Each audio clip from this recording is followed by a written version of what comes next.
अलिकति बाटो चाहिँ डेन्जरै छ। अब 3 घन्टापछि चाहिँ भेडीगढ पुगिन्छ होला। साथीहरू यस्तो बाटो हिँड्दैछन्, बाटो अलिक डेन्जरै छ। बिहान 7 बजीदेखि हिँडेको, पानी तिखा पनि हल्का लागेको छ। अब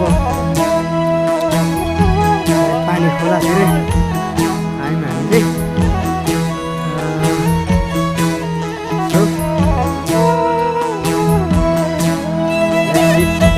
नेक्स्ट टाइम बाटो चाहिँ डेन्जरै छ। अब 2-3 घन्टापछि चाहिँ भेडीगढ पुगिन्छ होला। साथीहरू यस्तो बाटो हिँड्दैछन्, बाटो अलिक डेन्जरै छ। बिहान 7 बजीदेखि हिँडेको, पानी तिखा पनि हल्का लागेको छ। अब पानी खोलातिरै